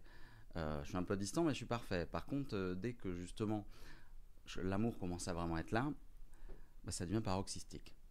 Et donc, là, ça y est, t'ouvres la porte et puis il y a tout qui sort, quoi. Et justement, moi j'ai un problème avec l'injustice, et donc dès qu'une embrouille commence et que je trouve que c'est injuste, je deviens un connard, vraiment un connard. Et du coup, c'est ça qu'a coûté notamment ma précédente relation. Donc c'est marrant parce que c'était il y a un an aussi. Donc je sais pas, il devait y avoir un alignement de planètes chelou il y a 12 mois, mais toujours est-il que non, mais voilà, ouais, j'entends un an depuis tout à l'heure, c'est assez drôle. Et donc du coup, la question, parce que là j'ai quelqu'un en vue, faut que je sois cash, je lui dise voilà, à un moment il va arriver ça, je préfère te prévenir parce que je préfère qu'elle soit au courant plutôt que je sais pas, dans 6 mois, 1 an, 2 ans, à un moment ça sort et puis ah ouais non en fait j'ai pas envie de ça quoi. Est-ce que c'est mieux d'être cash direct? C'est ce que j'essaye de faire en fait aujourd'hui, mais est-ce que c'est mieux d'être cash direct quitte à faire fuir des gens? Parce que ça fait fuir des gens aussi. Je sais pas, qu'est-ce que t'en penses toi? Moi je pense que c'est une bonne idée. Maintenant effectivement, il y a une sélection qui se fait déjà de base quoi. Il y a une personne, il y a pas longtemps, je lui dis bah là, moi ça, j'ai fait un burn-out, une dépression, je suis vegan. Ah ouais non, salut. Bon, en même temps, voilà, c'était ça. Oui, mais tu vois, c'est intéressant Enfin, moi, c'est quelque chose que j'ai beaucoup observé aussi dans mon comportement à certains moments de ma vie, d'avoir besoin de me présenter de cette manière-là. Voilà. Moi, Maureen, je suis une grosse conne. En fait, je suis tout le temps en train de gueuler, ça va jamais. Je suis une meuf en colère, j'ai envie de buter tout le monde. Tu vois ? Et c'est comme si c'était le meilleur moyen de mettre l'autre à distance. C'est tu peux pas m'aimer. Tu peux pas, en fait. Je suis une meuf à problème, je suis casse-couille. Et du coup, ça pose la question de est-ce que tu as vraiment envie ? Et est-ce que tu te sens vraiment OK avec cette idée-là ? Ou est-ce que t'es pas déjà en train de base, en fait, de prime abord, de poser les bases pour que ça fonctionne pas et te dire qu'en fait, c'est pas lié à toi, c'est lié à l'autre, tu vois ? Donc ça, c'est la première question que je t'invite peut-être à te poser par rapport à ça. Et l'autre chose, c'est que pour moi, on ne perd rien à être authentique.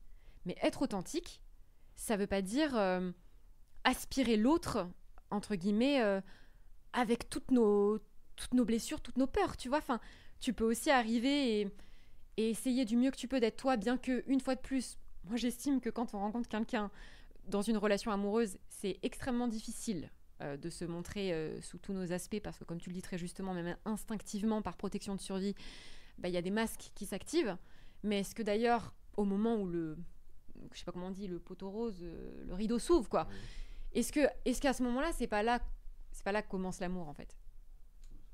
Voilà. Est-ce que c'est pas au moment où t'arrêtes d'être amoureux, où t'arrêtes juste de projeter ce que t'as envie de voir de l'autre et mettre de côté ce qui te dérange, et que tu vois tout, et que t'exposes tout de toi sur la table, est-ce que là, c'est pas le moment où tu t'offres l'opportunité d'aimer et de laisser l'espace à l'autre de t'aimer aussi? Et il y a des moments où ça va être corsé, il y a des moments où on va douter, il y a des moments où on a peur, il y a des moments où on a envie de faire demi-tour, mais au moins on est là, quoi. Et on se donne l'opportunité de s'accepter mutuellement pour ce qu'on est. Donc, moi, l'invitation que j'ai envie de faire, et c'est pour ça que tous les trucs de... comment ça s'appelle, les coachings en séduction, pour moi, c'est de la manipulation. Enfin, en fait, voilà, je fais genre que je suis pas ce que tu penses pour te faire croire que... tu vois, enfin, moi, ça crée un bug dans mon cerveau, tu vois. Je me dis, ouais, mais en fait, je suis en train de faire semblant. Je joue une pièce de théâtre, quoi. Mais il y a un moment donné où il va s'en rendre compte, où elle va s'en rendre compte, tu vois. Et là, ça va être super déstabilisant. Parce que la personne va se dire, mais attends, mais t'es pas du tout ce que tu prétendais être. C'est ce qu'on fait tous, hein, malgré nous. Je veux dire, même si on n'a pas envie, on le fait. Mais je pense que si dès le début, tu mets carte sur table sans forcément sortir toutes tes valises, tu vois, direct, il y a peut-être quelque chose qui peut se créer. Mais tu vois, ça peut aussi passer par ce que tu viens de nous dire. Tu vois, dans la douceur de dire... putain, mais tu vois, moi, c'est fou parce que là, je suis avec toi dans ce café et il y a tellement de choses qui se jouent en moi, tu vois. J'aimerais te dire plein de trucs comme ça. Et puis en même temps, j'ai de l'appréhension. Putain, c'est tellement authentique. C'est tellement véritable.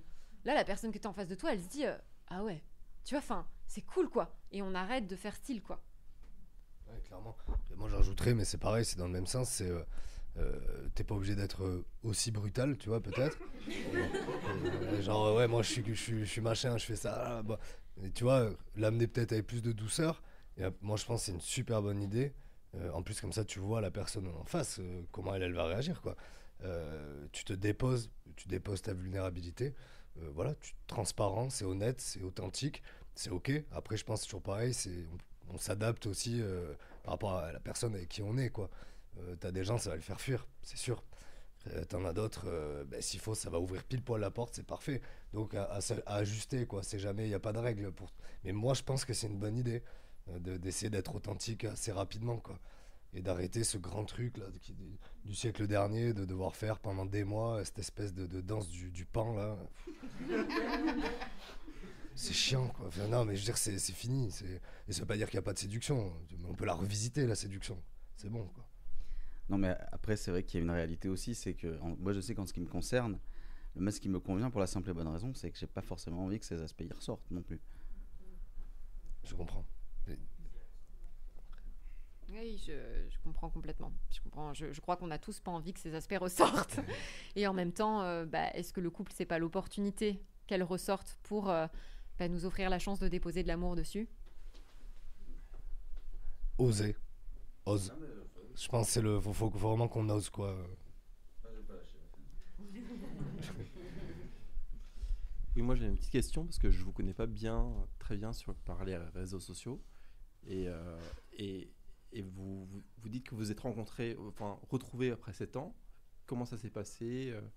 Qu'est-ce qui s'est passé entre vous physiquement, concrètement, qu'est-ce qui s'est passé quoi? Et ma double question, on est tous là ce soir pour vous écouter et donc vous faites bien que vous dites bien que vous parliez en votre nom, sans dogme, comme vous l'avez dit au début, comment est-ce que vous êtes quand même des sachants et quelles ont été vos ressources pour délivrer ce que vous nous délivrez ce soir? Ok, merci déjà pour tes 2 questions. Je vais laisser à Maureen la deuxième partie. Non, je vais répondre là. Ça me donne envie du coup de partager comment on s'est retrouvés. Et alors, assez rapidement, évidemment. Donc, 7 ans donc, du coup, de coupure. Avant, quand on s'est rencontrés au collège. Non, je pense que la question c'était maintenant. Hein. Oui, mais le collège ça m'intéresse aussi. Je vous connais pas du tout. En fait, si tu veux, on s'est rencontrés à 12 ans au collège. Voilà. Moi, je parle toujours de Big Bang. Personnellement, ce que j'ai ressenti, c'est cette espèce d'impulsion un peu qui a donné naissance à l'expansion de tout, en moi et à l'extérieur de moi. Enfin, vraiment, ça a été la source, quoi. Clairement, je dis pas que j'étais un mort-vivant avant, parce que j'étais en train de quand même me construire, mais du moins, ça a été là que tout s'est enclenché avec Maureen. Donc, on s'est mis ensemble. À cette époque-là, t'es tout jeune. On a testé un petit peu, voilà, mais en restant très pudique, quand même, très, très distant et très pudique. On s'est quittés pour expérimenter autre chose, et que c'était pas forcément le moment. Mais on est resté gravés dans nos mémoires, chacun. On s'envoyait. Moi, j'avais après été viré du bahut dans lequel on était ensemble. Voilà. Et du coup, j'étais retrouvé ailleurs et on continuait chaque année de s'envoyer 1 ou 2 messages par MSN. Voilà, est-ce que ça va? Qu'est-ce que tu deviens dans ta vie? Sur le Minitel, non, c'est le mec que j'ai regardé. Et en vrai, il y avait quand même ce lien, ça perdurait, quoi. On avait besoin de temps en temps, voilà, de se rassurer, de s'envoyer un petit message, tout ça.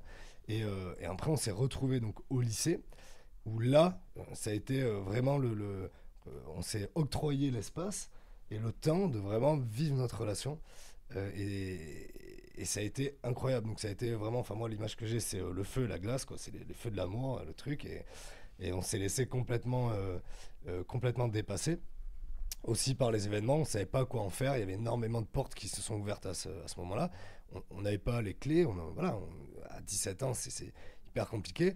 Là, Maureen, tout à l'heure, elle parlait souvent, elle dit de sa responsabilité, mais moi, j'en ai une énorme aussi. C'est-à-dire que je n'étais pas du tout juste la personne qui allait tout porter, mais absolument pas.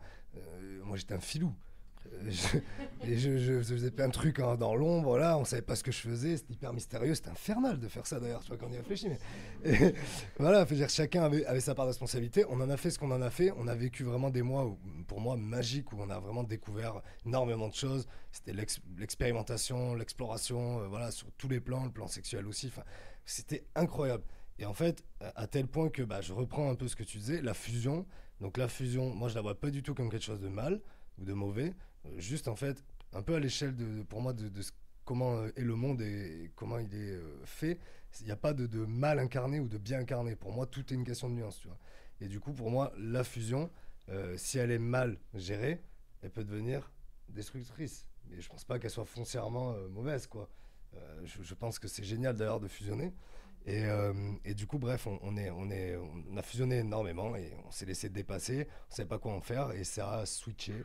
Et on a commencé à se faire énormément de mal aussi, puisque moi, c'est une des parties de ma vie où j'ai ressenti le plus de choses dans le côté positif et aussi dans le côté négatif. J'ai jamais été aussi malheureux, je crois, qu'à cette période-là, et jamais été aussi heureux qu'à cette période-là dans ma vie. Et aussi, évidemment, depuis qu'on s'est retrouvés. Et pas pour le malheur, hein. Hein? Pas pour le malheur. Non, bien sûr que non. tu veux enchaîner peut-être? Non, vas-y, mon amour. Et donc, si tu veux, on a essayé de faire comme on a pu, mais ça nous menait droit au mur. Et de toute façon, c'était inéluctable. Il y a la rupture qui allait arriver. Moi, je le sentais venir gros comme une maison.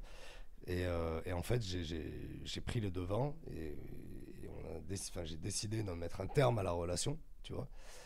Et comme j'ai dit tout à l'heure, j'ai fermé la porte, je me suis dissocié personnellement.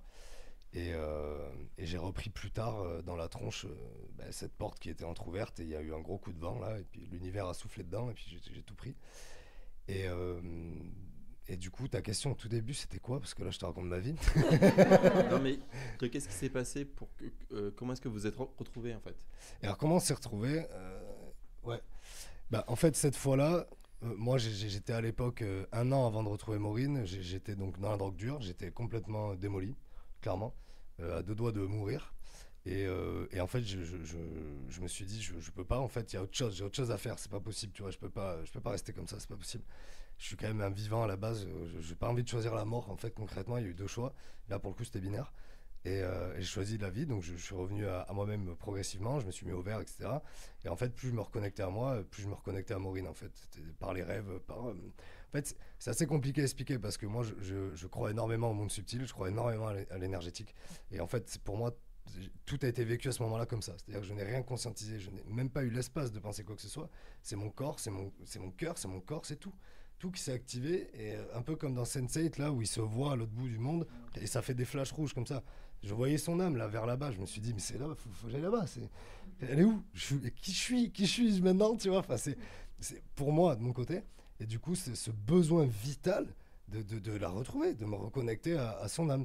Donc j'ai eu cet appel surpuissant et dans un dernier élan là, avec l'œil en train en train de tomber complètement dans le trou, j'ai réussi à prendre l'ordi, à écrire un message qui n'avait ni queue ni tête, truc qui sort de la jungle, quoi, hyper dur à déchiffrer. Mais l'important était là, à savoir que je lui demandais pardon, que je voulais qu'elle sache que c'était l'histoire la plus importante de ma vie et que je lui souhaitais le bonheur, là, voilà, avant de mourir. Mais en fait, je suis pas mort. Voilà, bon, vas-y. Merci, Paul. Ouais, merci. Oui, il y avait l'autre question par rapport au fait que tu nous décrivais comme des sachants. Moi, c'est pas du tout ce que je pense. Moi, je pense qu'on est plutôt des personnes qui expérimentent. D'ailleurs, je ne parle jamais d'expertise. Je parle d'apprentissage, c'est-à-dire que pour nous, c'est pas, en tout cas, moi, je me sens pas du tout légitime à me présenter de cette manière-là. Et je suis pas confortable là-dedans non plus, parce que je continue d'apprendre tous les jours. Et moi, je parle plutôt d'apprentis de la vie du couple. Je nous sens plutôt comme des apprentis. Et il y a des choses qu'on sait, mais tous les jours, on se rend compte que ce qu'on pensait savoir, ça n'a pas forcément de valeur le lendemain, ou ça se démonte par rapport à ce qu'on pensait. Et je crois qu'en tout cas, nous, ce qu'on a envie de partager avec vous de manière générale, c'est plus notre expérience, nos ressentis, notre vérité, vous faire une proposition de la vie, voir si ça résonne pour vous. Prenez ce qui vous parle, vous mettez de côté ce qui ne vous parle pas. Et personne n'est supérieur à qui que ce soit d'autre, personne ne sait plus que les autres. Pour moi, on apprend tout autant quand on écoute vos réponses, quand on écoute vos questions, quand on vous regarde, quand on vous parle de manière générale, que vous pourriez apprendre ou être inspiré par nous. En fait, pour moi, c'est vraiment bidirectionnel, ça va dans les 2 sens. Et c'est en ce sens que je refuse de me présenter comme une sachante. Ouais, et puis il y a le côté aussi, c'est toujours très binaire. Tu vois, il y a les sachants et les non-sachants. Ben non. Enfin, nous, personnellement, dans la conception qu'on a du monde, pour moi, ça ne marche pas comme ça. C'est-à-dire qu'on est tous des sachants, dans ce cas-là. On a tous quelque chose, comme tu dis, à se transmettre, à partager et à s'enseigner mutuellement. Voilà, il n'y a pas de... il n'y a pas de savant extrême qui a la science infuse ou autre. Alors ça, complètement pas. Et d'ailleurs, je vais pas dire qu'on se bat contre ça, mais en alimentant l'opposé, évidemment, on se bat un petit peu indirectement contre cette idée-là, quoi. Oui, j'entends bien ce que tu dis, mais pour avoir fait des séances avec toi, toujours très agréable, à chaque fois, Géraldine et moi, on avait le sentiment que tu avais une réponse à nous donner. Et donc, que quelque part, tu savais, tu avais la clé pour nous donner. Tu as utilisé une image un jour de dépoussiérer les grains de sable pour pas que l'engrenage s'enraye. Merci. Et donc à chaque fois, tu as une réponse. Et puis, en fin d'exercice, en fin de séance, tu viens avec un exercice à nous proposer. Qu'on respecte pas toujours. Qu'on fait pas toujours, mais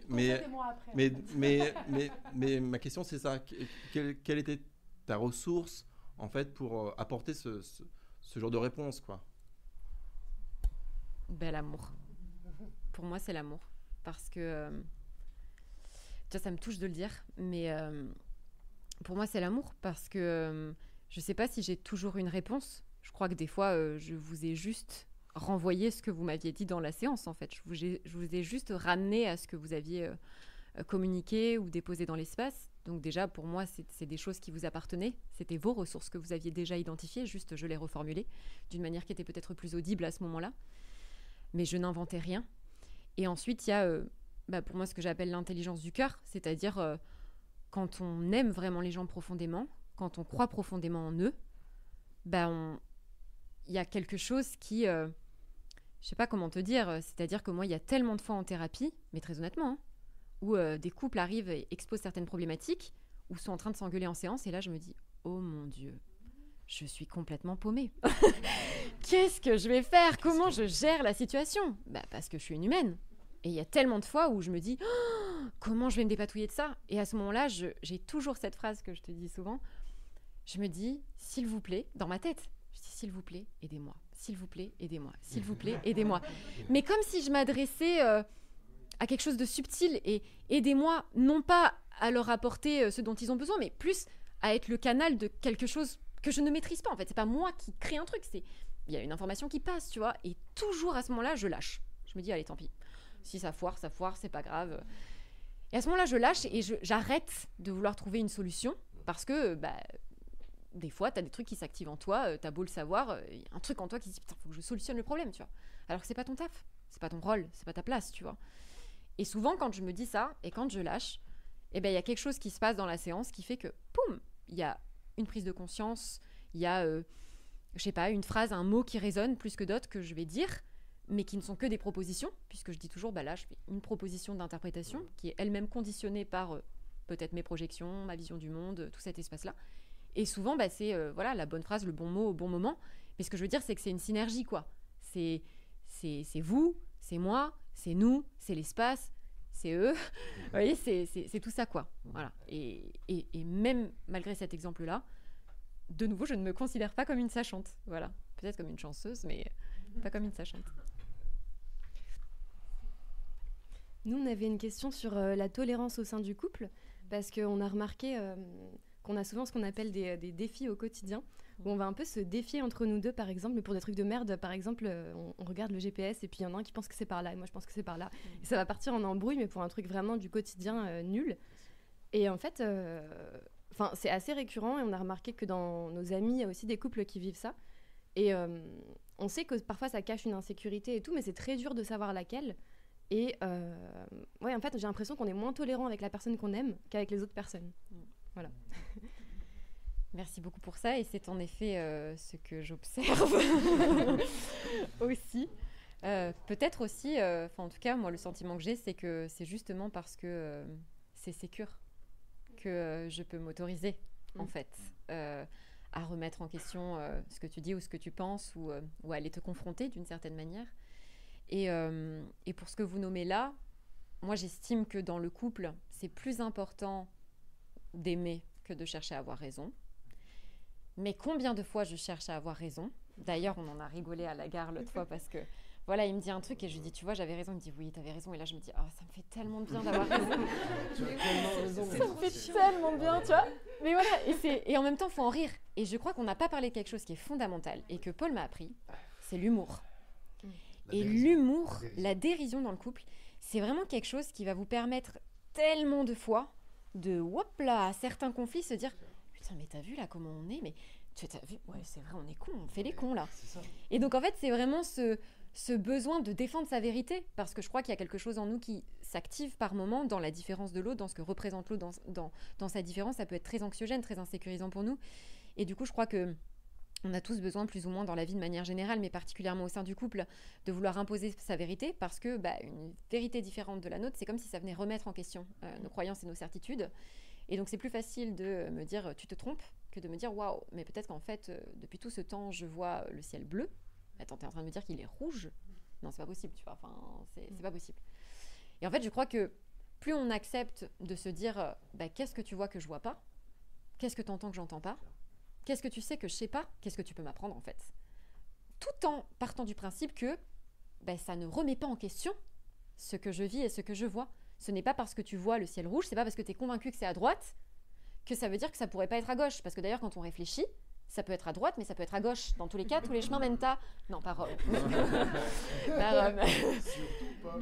Tu vois ce que je veux dire? Et du coup, l'idée, c'est vraiment de se dire, est-ce qu'on a vraiment envie de se prendre la tête là? Est-ce qu'on a vraiment envie de perdre notre énergie pour une connerie pareille? Et derrière, qu'est-ce qu'il y a? Est-ce qu'en fait, là, on s'apprête à sauter sur l'occasion pour se rentrer dans la gueule? Est-ce que c'est vraiment lié à la route? Ou est-ce que c'est pas lié à ce que tu m'as dit tout à l'heure, 2 heures plus tôt? Est-ce qu'il n'y a pas un truc qui n'est pas passé? Est-ce qu'il n'y a pas une peur future dont on n'a pas parlé et qui fait que là, sur la route, c'est là que je vais lâcher un peu émotionnellement ce que j'ai besoin de te dire. Et du coup, je pense que plus on arrive à mettre de la conscience, pour moi, c'est vraiment mettre de la conscience, parce que avec Paul, on continue de s'engueuler par moments, on continue de pas être d'accord, voilà. Mais par contre, la différence, c'est qu'on n'est plus victime de ces processus, c'est qu'assez rapidement, on arrive à se dire, attends, mais t'as vu là? T'as vu comment on est tendu? T'as vu comment on s'en met plein la gueule? Mais qu'est-ce qui se passe? Qu'est-ce qu'il y a? Et là, chacun se sonde et c'est... Ouais, en fait, moi, tu vois, je crois que je suis contrariée par... Ah, tu vois, maintenant que tu me dis, ouais, moi aussi. Et du coup, boum. Et en fait, c'est un symptôme, à ce moment-là, cette route. C'est un symptôme. Donc, soit tu plonges dedans et en fait, tu passes à côté du nœud. Soit, au contraire, t'essayes de prendre un peu de la hauteur, métacognition, hop, je fais marcher mon préfrontal et je me dis, attends, il y a peut-être autre chose que la réponse reptilienne. Et je vais un peu plus loin.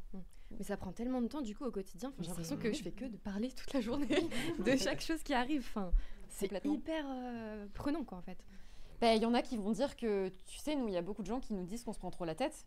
Et c'est peut-être le cas. Nous, on le vit pas comme ça, en tout cas.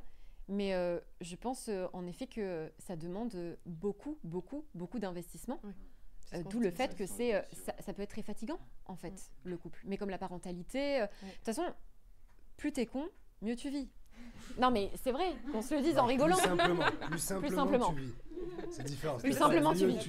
Parce que, bon. Ce que je veux dire, c'est que moins tu te poses de questions, moins tu te remets en question, moins tu te confrontes indirectement à des inconforts, et plus c'est simple, plus c'est confortable.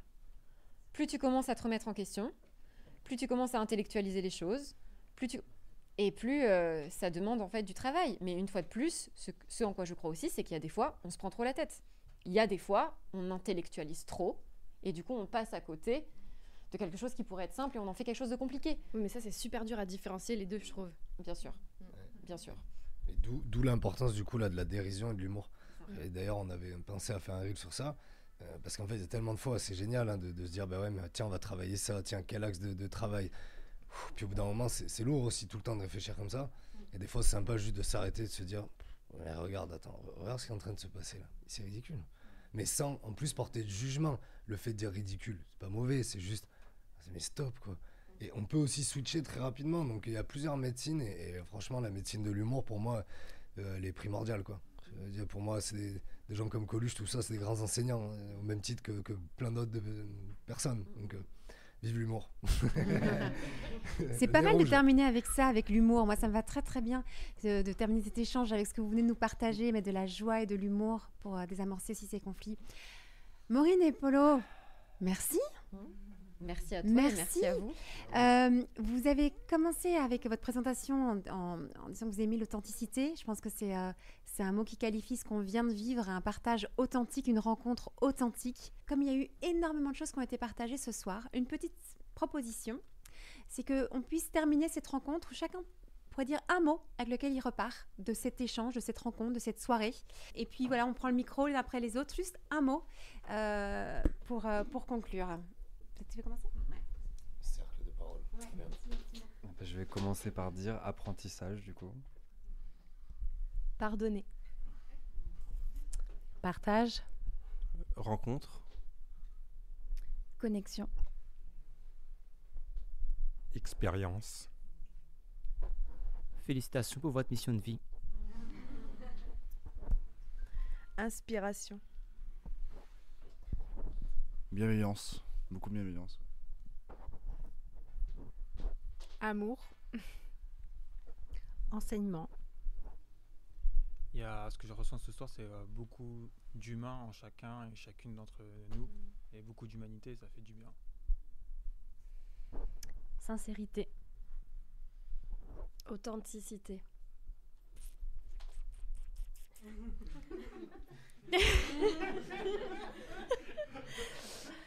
Résilience.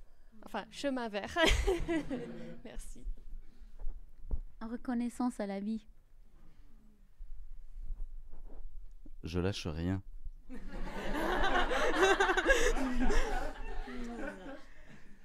S'élever et grandir les uns à côté des autres. Progression. Miroir. Merci. Au revoir. Tu me l'as volé, putain. Non, j'allais dire merci aussi et énormément d'amour pour chacun d'entre vous. Voilà, énormément. Merci. Ce qui vient de se passer ce soir, c'est quand même magnifique. On ne se connaissait pas du tout il y a 2 heures. On est tous au départ des inconnus l'un pour l'autre et on a vécu un moment d'humanité. Moi, je suis très émue de ce qu'on a vécu ce soir. Je me dis qu'on va le changer ce monde en ayant cette qualité d'échange. Et merci à chacun, à chacune d'avoir osé ouvrir votre cœur, de pouvoir vraiment être dans ce partage. Il y a quelque chose vraiment, moi, le mot avec lequel je repars, c'est de l'humanité.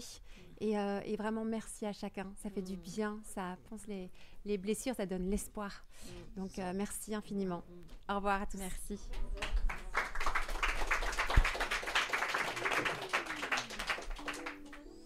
Si vous désirez l'amour durable, retrouvez toutes les propositions de SEM sur notre site internet sem.co et sur nos réseaux sociaux Instagram et Facebook. Si vous êtes un professionnel du Love Care, rejoignez la communauté SEM. Et pour semer avec nous cette vision de l'amour, mettez un avis ou 5 étoiles sur votre plateforme d'écoute pour soutenir ce podcast. Venez signer notre manifesto et surtout, parlez de SEM autour de vous. Parlez-en à vos amis, à vos familles, à vos collègues qui ont tant besoin d'être outillés et accompagnés pour vivre leur désir le plus profond, aimer et être aimé durablement.